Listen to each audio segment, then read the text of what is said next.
Vamos lá, vamos compartilhar a palavra de Deus.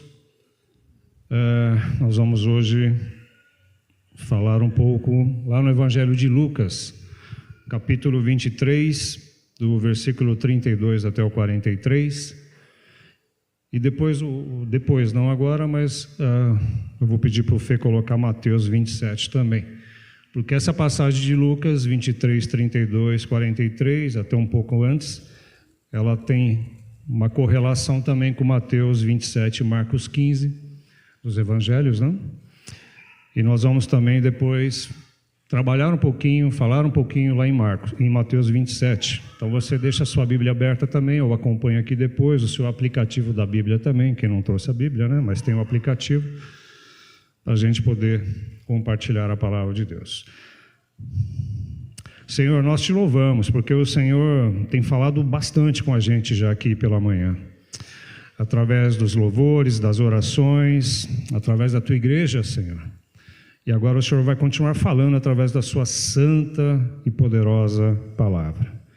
Que o Senhor tenha misericórdia de mim, que o Senhor me use para a tua honra e glória, para transmitir a tua palavra, que o Senhor abençoe a tua amada igreja no entendimento, Pai, e também na prática da tua palavra. Em nome de Jesus nós oramos agradecidos. Amém. Vamos lá, vamos fazer a leitura. Eu vou fazer a leitura, você acompanha. Lucas 23, 32 a 43.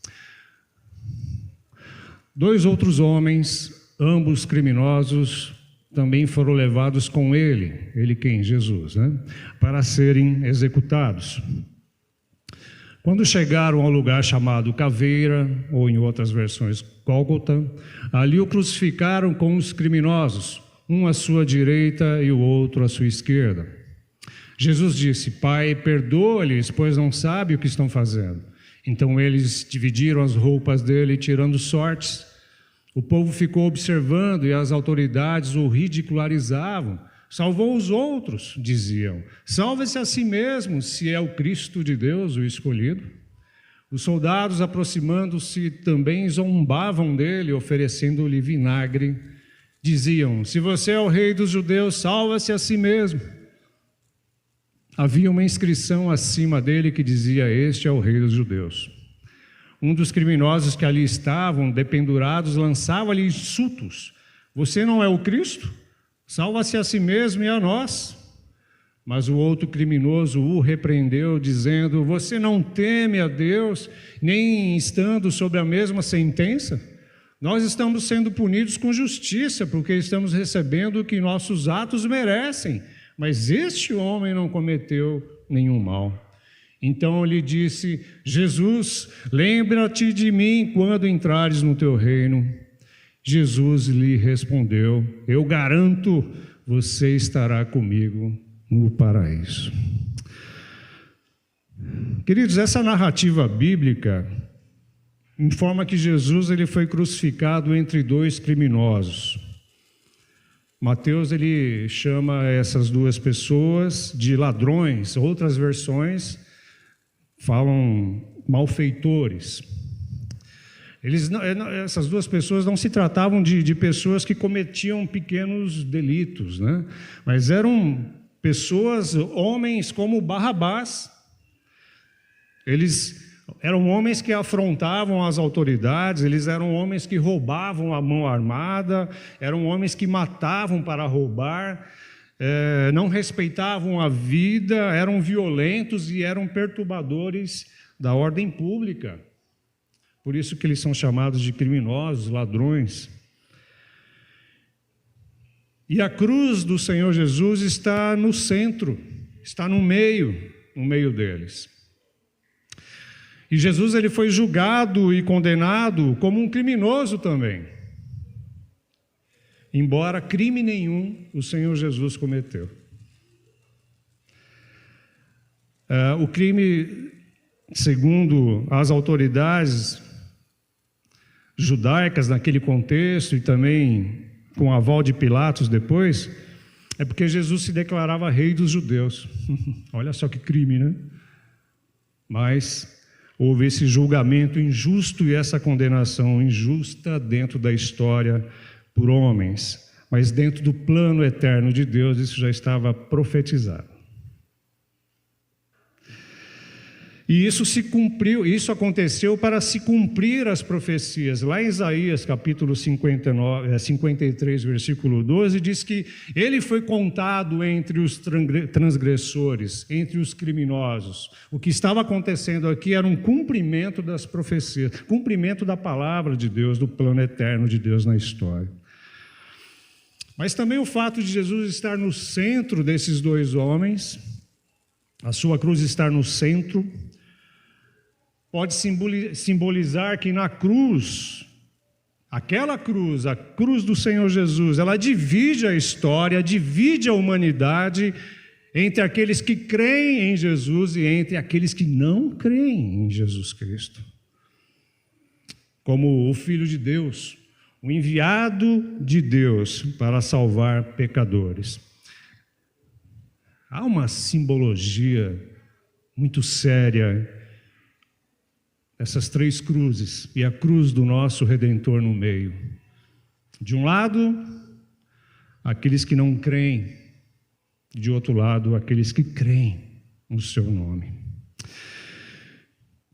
E Lucas, o evangelista Lucas, ele é o único autor dos evangelhos que narra o arrependimento de um dos criminosos, de um dos ladrões. Enquanto que Mateus, no capítulo 27, e Marcos, no capítulo 15, eles registram os fatos anteriores.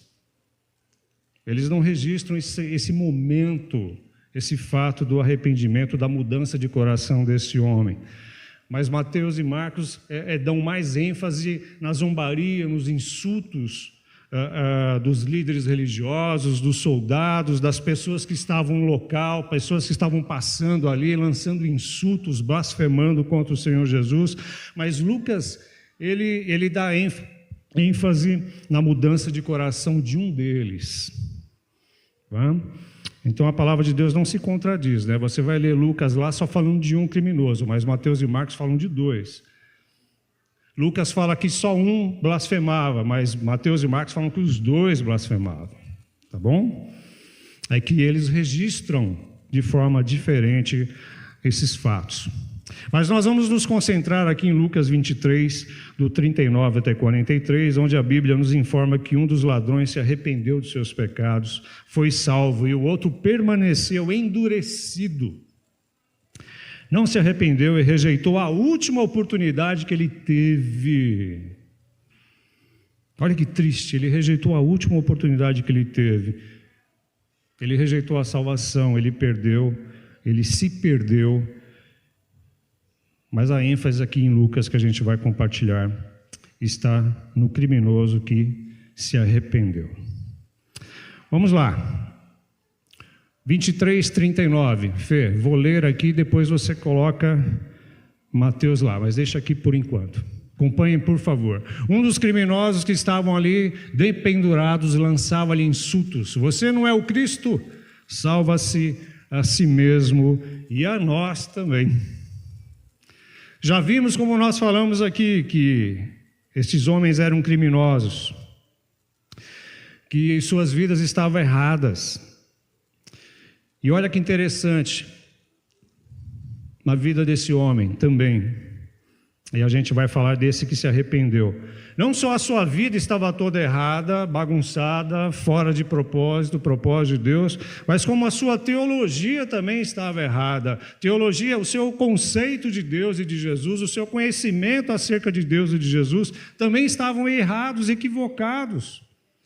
Vamos lá, vamos dar uma passadinha lá em Mateus 27, do 39 ao 44. Os que passavam lançavam-lhe insultos, balançando a cabeça e dizendo: você que destrói o templo e reedifica em 3 dias, salva-se, desça da cruz, se é o Filho de Deus. Da mesma forma, os chefes, os sacerdotes, os mestres da lei e os líderes religiosos também zombavam, mas não é capaz de salvar a si mesmo. E é o rei de Israel, desça agora da cruz e creremos nele. Ele confiou em Deus, que Deus o salve agora se tem compaixão dele, pois disse: eu sou filho de Deus. E o final, versículo 44, Fê, por favor. Igualmente, os dois ladrões, não só um, igualmente os dois ladrões insultavam, igualmente o insultavam os ladrões que haviam sido crucificados com eles. Este criminoso também falava as mesmas coisas. Se és o Filho de Deus, desce daí, salva-te, e olha, salva a gente também. A sua teologia estava errada, não conhecia a Deus e nem a Jesus.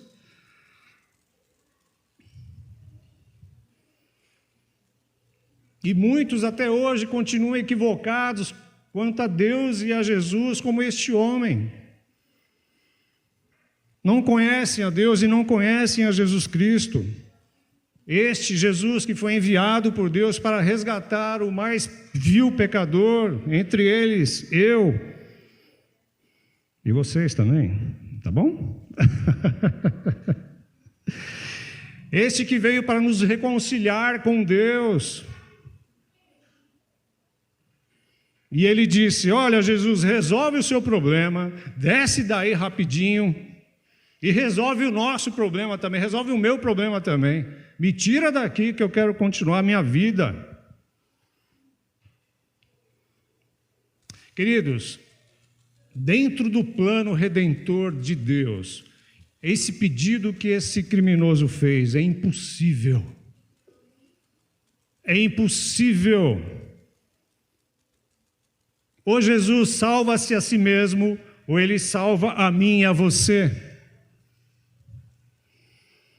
Não tem como Jesus se salvar e salvar a nós ao mesmo tempo.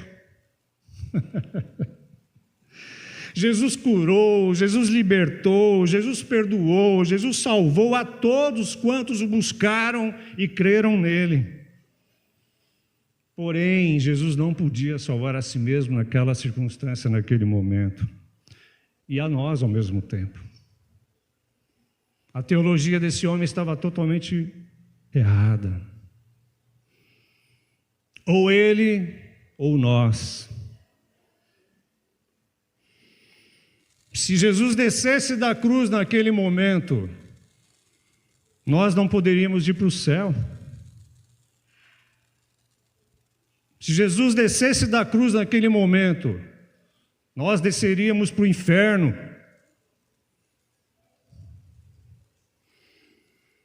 Se Jesus descesse da cruz naquele momento, nós estaríamos perdidos e condenados para sempre, por causa da nossa maldade e dos nossos pecados.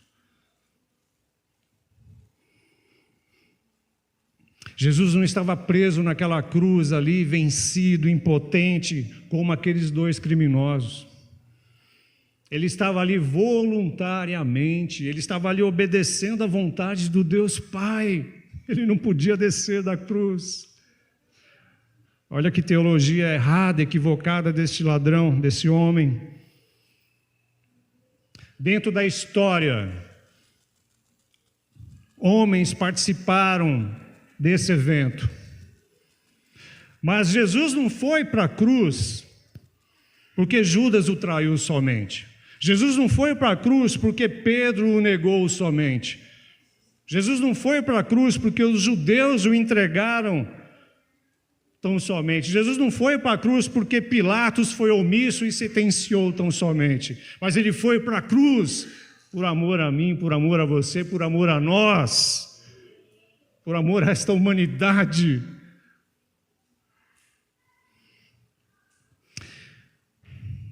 E olha só, Fê, volta um pouquinho, Mateus 27, 42. Desça da cruz e creremos nele. Outro conceito errado, outro conhecimento errado de Cristo Jesus. Desça da cruz, aí sim nós vamos crer em você, Jesus. E Jesus jamais buscou agradar a homens para que crescem nele. Jamais. Jesus sempre buscou agradar e fazer a vontade do Pai acima de tudo. Jamais foi pressionado por homens. para que esses se agradassem dele ou crescem nele. Esse ladrão, ele não queria um redentor, ele queria um milagre tão somente. Desça da cruz aí, se livra desses pregos, desses cravos nas suas mãos, nos seus pés, e aí sim eu vou crer em você. Ele não queria um salvador, ele queria um milagre, alguém que resolvesse os seus problemas ali de imediato. Assim, muitos até hoje só querem se relacionar com o Senhor Jesus em busca de benefícios para terem seus dilemas e problemas resolvidos, mas nada de compromisso sério com o Senhor Jesus, nada de relacionamento íntimo e pessoal com o Senhor Jesus, nada de renúncia a mim mesmo para seguir o Senhor Jesus, nada de carregar a minha cruz por causa do meu amor por Jesus, nada disso. Eu só quero um milagre, Senhor. Resolve o meu problema, Senhor. Aliás, nem chamou Jesus de Senhor até aqui.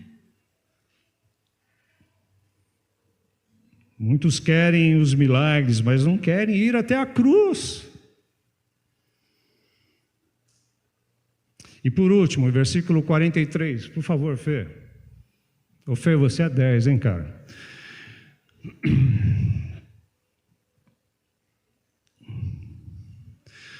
Ele confiou em Deus, que Deus agora o salve, se dele tem compaixão.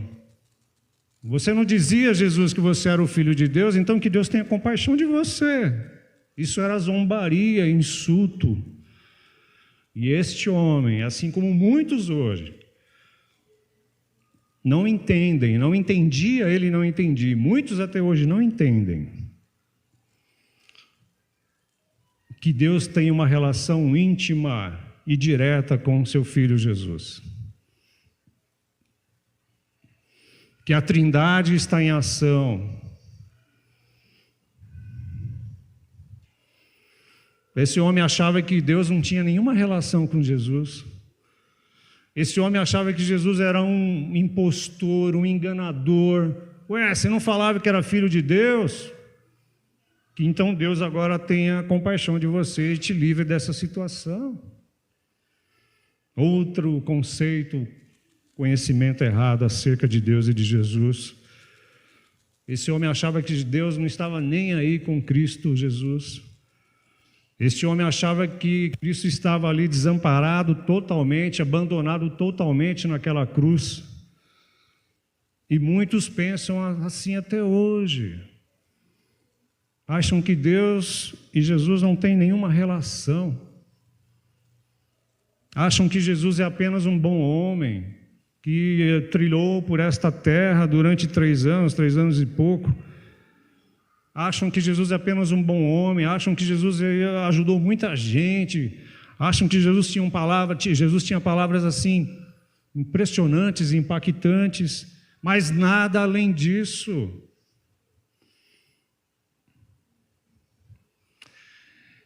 Era assim que esse homem estava até um certo momento. E eu me emociono, porque na sequência a gente vê que a história desse homem começa a mudar. Ô Fê, volta lá em Lucas, por favor. Agora do versículo 40 até o 42. Obrigado, Fê.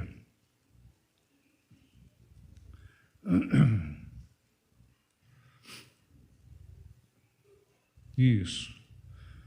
Valeu, Fê. A gente vai até o 42, legal. Agora, mas o outro criminoso o repreendeu, dizendo: você não teme a Deus, nem estando sobre a mesma sentença. Nós estamos sendo punidos com justiça, porque estamos recebendo o que os nossos atos merecem, mas este homem não cometeu mal nenhum. Então ele disse: Jesus, lembra-te de mim quando entrares no teu reino.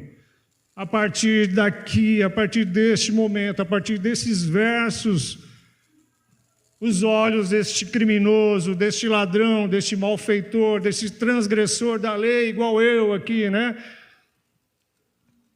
Nós não cometemos os mesmos crimes e transgressões que esse homem cometeu, mas nós somos transgressores da lei de Deus, queridos. A partir daqui os seus olhos são abertos, a partir daqui o seu coração é tocado, a sua vida começa a sofrer uma mudança, transformação. Mas o que será que aconteceu com esse homem para essa mudança? Até pouco tempo estava insultando, zombando de Jesus. Na nossa linguagem aqui, tirando o barato de Jesus, né? Mas o que aconteceu com ele para essa mudança? Dá uma olhada na sua Bíblia, aí em Lucas, no mesmo capítulo 23. Fê, não precisa colocar não, versículo 34. Lucas 23, 34. Alguém pode ler para mim, para nós?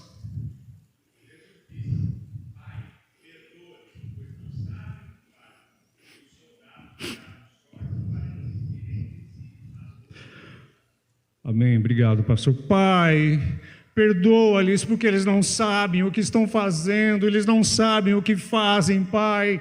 Eles estão em uma cegueira espiritual, Pai. Perdoa-lhes, Senhor, para que tenham oportunidade de se converterem e se arrependerem. Além das 7 palavras de Jesus na cruz, que a gente já falou aqui muitas vezes, esta atitude, esta oração, estas palavras de Jesus impactaram a sua vida. Ele foi tocado pela atitude de Jesus, pela oração de Jesus, pelas palavras de Jesus. Ele foi confrontado pelas palavras de Jesus ali na cruz. Essas palavras poderosas, esta palavra poderosa que é capaz de penetrar no coração mais endurecido e trazer mudanças, trazer arrependimento, trazer salvação. Essa palavra penetrou no coração.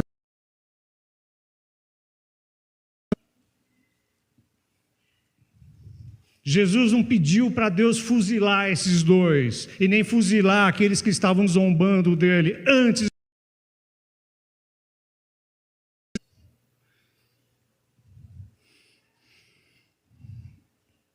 Jesus não podia pedir para Deus mandar só um raiozinho.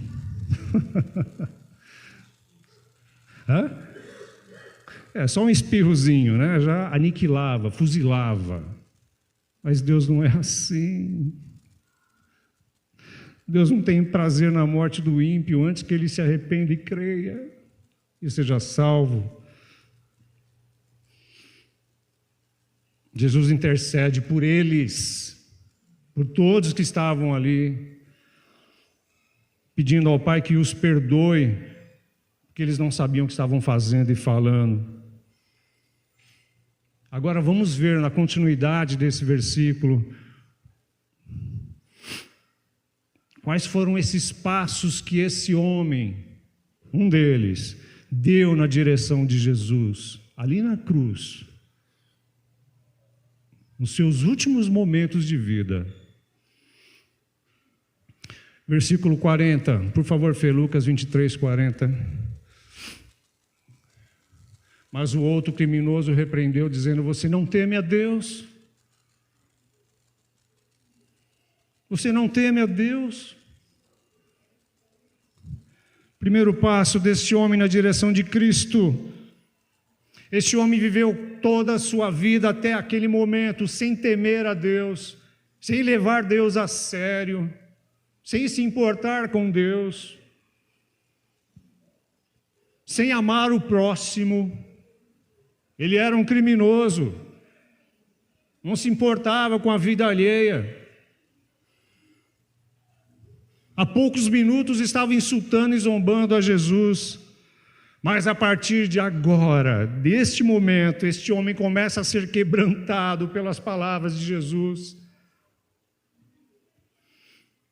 E ao mesmo tempo que ele teme a Deus, ele repreende o outro colega do outro lado. Ele se esforça para fazer com que o outro reconheça e tema a Deus.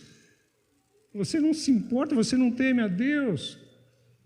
Passando pelo que nós estamos passando, ouvindo o que nós estamos ouvindo desse homem.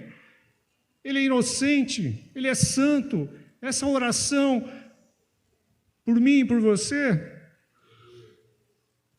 Impressionante, né? O ladrão, esse criminoso, esse ladrão se arrepende e já se torna um evangelista. Ué, o que o evangelista faz? Ele prega para o outro, ele anuncia as boas novas para o outro, até o último suspiro. Que poder tem Cristo, que poder tem a palavra de Deus. Mais um passo na direção de Cristo que esse homem dá, no versículo 41, por favor, Fê. Nós estamos sendo punidos com justiça, porque estamos recebendo os que os nossos atos merecem, mas este homem não cometeu mal nenhum. Primeiro, ele temeu a Deus. Segundo, ele reconheceu o seu pecado. Ele reconhece que está na cruz, ele reconhece que está condenado por causa dos seus pecados, por causa dos seus crimes. Sabe que está recebendo a justa e merecida punição por causa dos seus erros. Ao mesmo tempo, ele reconhece que Jesus é inocente. Ao mesmo tempo, ele reconhece que Jesus é santo, é puro, não há pecado nenhum nele.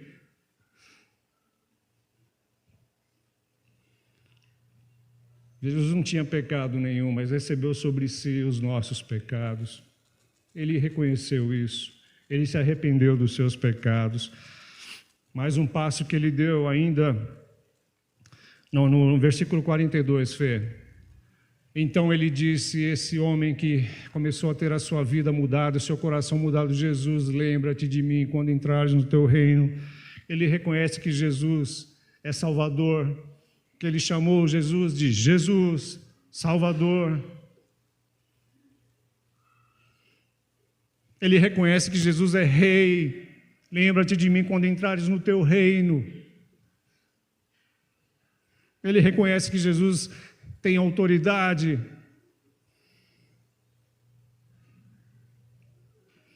Ele chama Jesus de Salvador e sabe que Jesus tem um reino. Seus olhos são abertos, seu coração é mudado, tocado, quebrantado. Ele reconhece que está diante do Rei dos Reis, do Senhor dos Senhores. Somente Jesus pode salvar da vida eterna, perdoar. Ele reconhece tudo isso nos seus últimos momentos de vida. E por fim, ainda no versículo 42, Jesus, lembra-te de mim quando entrares no teu reino. Ele clamou a Jesus na última hora. Ele clamou a Jesus na última hora. Esse homem que viveu de forma errada até aquele momento. Ele confia totalmente na graça de Deus. Ele confia totalmente na graça do Salvador e pede humildemente que Jesus se lembre dele quando Jesus vier no seu reino. Percebem que esse homem não pede mais para Jesus descer da cruz. Ele não fala mais, Jesus, salva-te a ti mesmo. Ele só fala agora, Jesus, me salva.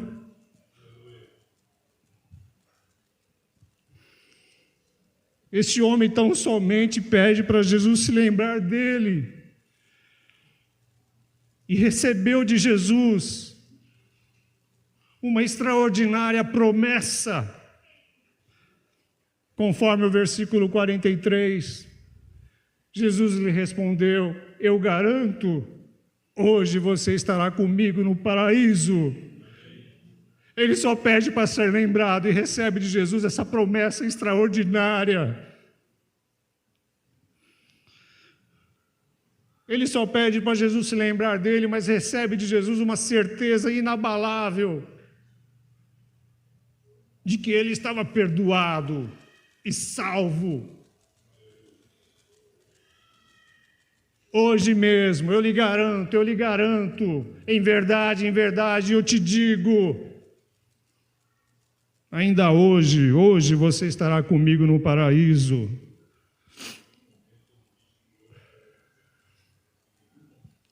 O pastor Zé Paulo disse aqui que em nenhum momento Jesus falou: você está salvo e o outro vai para o inferno, mas o outro ficou ali, né? Mas o outro continuou na sua rejeição. Mas Jesus não dirigiu a ele nenhuma palavra de condenação. E vamos lá, mais algumas lições desse versículo 43 para nós. Primeiro, eu lhe garanto, a palavra de Jesus, eu lhe garanto, em verdade te digo, a salvação que Jesus Cristo oferece é certa, é segura, nele, tão somente nele. Eu lhe garanto, em verdade te digo. Jesus começa assim, dando a esse homem a certeza de que ele estaria salvo, estava salvo, estaria com ele. Mais uma lição que a gente aprende aí nesse mesmo versículo: hoje você estará comigo, hoje. A salvação que Jesus oferece é imediata, ela é certa, segura e ela é imediata, hoje mesmo. Não há necessidade de reencarnar para evoluir, para ficar melhor, mais bonzinho. Não, hoje você estará comigo. Não há necessidade de purgatório, um estado intermediário, para você se livrar do restante de culpa que ainda existe. Não existe isso mais. Não tem mais punição. Hoje você estará comigo. Ela é imediata pela fé nele, em Cristo Jesus. Não precisa de mais penitência nenhuma. Precisa sim de uma vida de santificação agora, que é resultado da salvação. Não para merecer a salvação. A salvação que Jesus oferece imediata. Mais uma vez, eu lhe garanto, hoje você estará comigo no paraíso. A salvação que Jesus Cristo oferece é gratuita, é dádiva de Deus, é presente de Deus para nós em Cristo Jesus. Esse homem não tinha obras que lhe acompanhasse para ter mérito para ser salvo em Cristo. Ele não tinha mérito pessoal nenhum, ele era um criminoso. Ele era um fora da lei, ele fazia maldade, ele era um pecador. Esse homem não tinha mais tempo de descer da cruz e reparar, e pedir perdão, e restituir as suas vítimas. Ele não tinha mais tempo.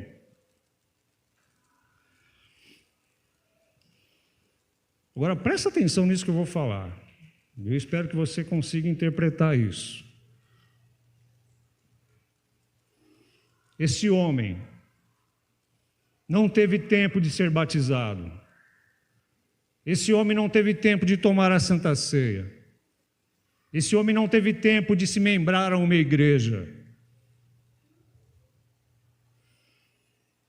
Mas ele foi salvo em Cristo Jesus, pela fé em Cristo Jesus. Agora deixa eu te falar, essa situação não se aplica a mim e a você. Não sei se alguém aqui ficou empolgado, né, que não precisa mais de nada disso, não sei, que Deus nos perdoe, né?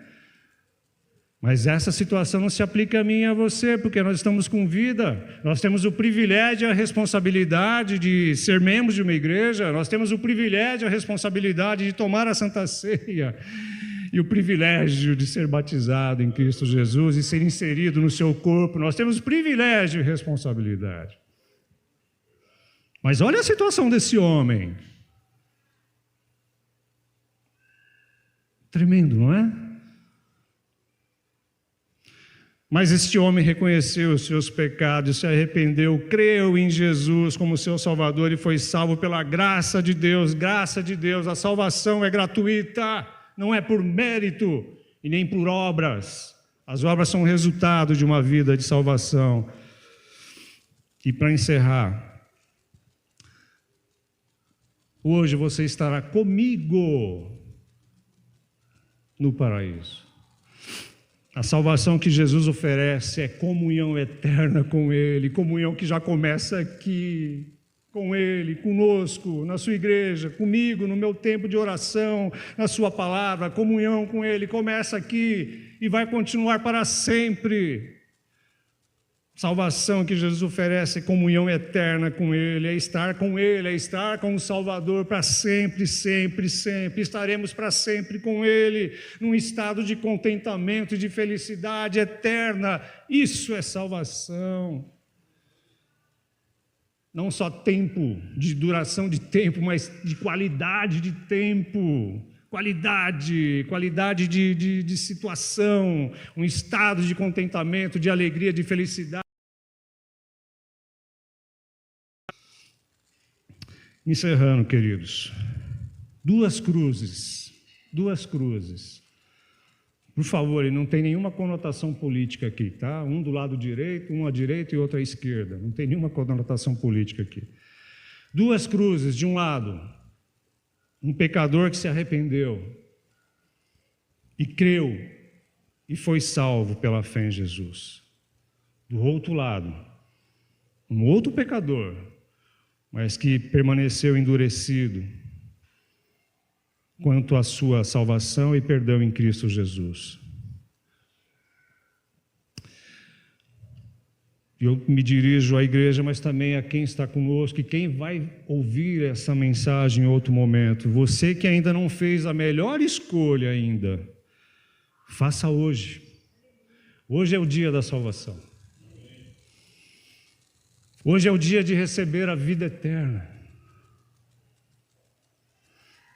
E você que já fez essa escolha, eu acredito que todos aqui, você que escolheu entregar a sua vida para Jesus, você que o confessa como seu Senhor e Salvador, adore a Deus, louve a Deus, seja grato constantemente a Deus em Cristo, pela maravilhosa graça e por tão grande salvação, mediante a fé em Jesus Cristo. Amém?